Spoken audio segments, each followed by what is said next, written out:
स्वामी विवेकानंद के 9 अनमोल वचन अपने जीवन में अपना लो, जीवन जीना सीख लोगे। पहला वचन, अपने जीवन में एक लक्ष्य पर निर्धारित रहो। अपने पूरे शरीर को उस एक लक्ष्य से भर दो और हर दूसरे विचार को अपनी जिंदगी से निकाल दो। यही सफलता की कुंजी है। अर्थात अगर आप सफल होना चाहते हैं तो आपके जीवन में लक्ष्य का होना बेहद जरूरी है। बिना लक्ष्य के आप कभी सफल नहीं हो सकते हैं। उस लक्ष्य को प्राप्त करने के लिए आपको अगर कड़ी मेहनत भी करना पड़े तो पीछे ना हटे। हमेशा उस लक्ष्य को ध्यान में रखे और कभी भी उससे पीछे ना हटे। तभी आप उस लक्ष्य को पा सकेंगे और अपने जीवन को सफल बना सकेंगे। दूसरा वचन, किसी दिन जब आपके सामने कोई समस्या ना आए तो आप सुनिश्चित हो सकते हैं कि आप गलत मार्ग पर चल रहे हैं। अर्थात हर किसी के जीवन में संघर्ष है। हर किसी को अलग अलग प्रकार की समस्याओं का सामना करना पड़ता है। बिना संघर्ष और समस्या के जीवन सफल नहीं बन सकता है। अगर आपके जीवन में संघर्ष और समस्याएं नहीं है तो इसका अर्थ है कि आप जरूर ऐसे काम कर रहे हैं जिसका असर आपके जीवन में कोई मायने नहीं रखता है। इसीलिए बिना संघर्ष के जीवन को गलत मार्ग कहा गया है। तीसरा वचन, जिंदगी का रास्ता बना बनाया नहीं मिलता है, स्वयं को बनाना पड़ता है। जिसने जैसा मार्ग बनाया उसे वैसी ही मंजिल मिलती है।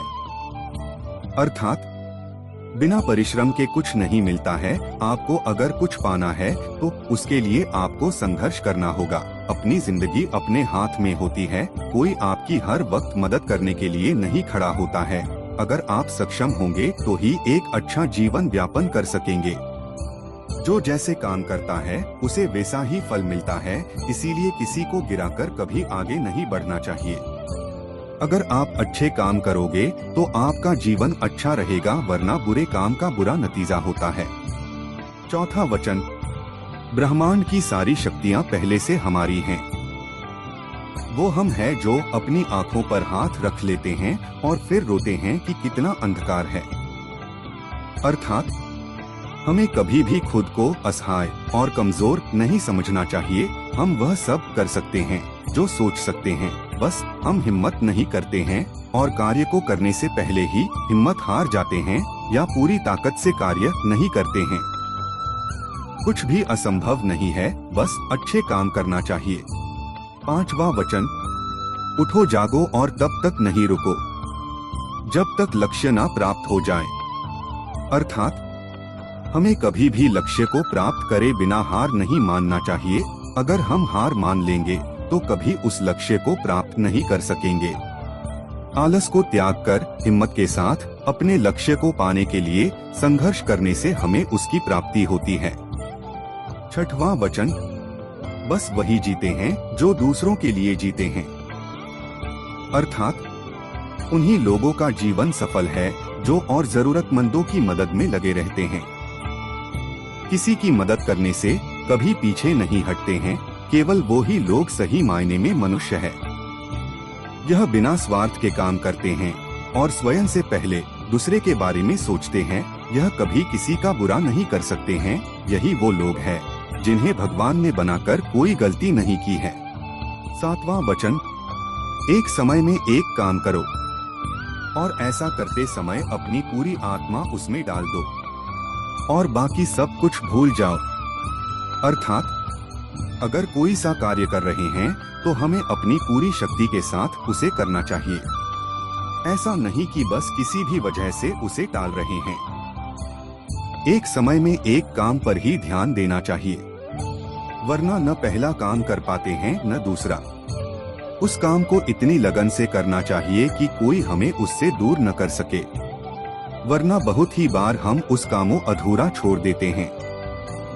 आठवां वचन, जितना बड़ा संघर्ष होगा जीत भी उतनी ही बड़ी होगी।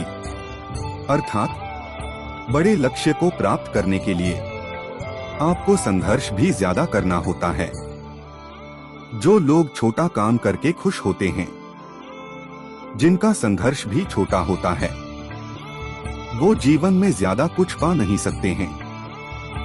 अगर आपको किसी कार्य को पूर्ण करने में ज्यादा मेहनत करनी पड़ रही है तो यह याद रखें कि उसके मिलने के बाद आपको सम्मान भी उतना ज्यादा मिलेगा।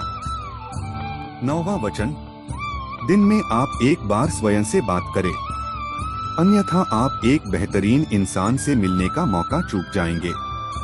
अर्थात हमें हमेशा खुद को बेहतर मानना चाहिए और अपनी समस्याओं को और लक्ष्यों को खुद से बात करके ही निर्धारित करना चाहिए, क्योंकि कोई भी इंसान आपको आपसे ज्यादा नहीं जानता है। अगर आप खुद से ज्यादा दूसरे पर आधारित है तो आपके असफल होने की संभावना बढ़ जाती है। खुद से बातें जरूर करें, क्योंकि आपके लिए आपसे बेहतर कोई नहीं है। यह वीडियो आपको अच्छा लगा हो तो लाइक एंड सब्सक्राइब जरूर करें। धन्यवाद।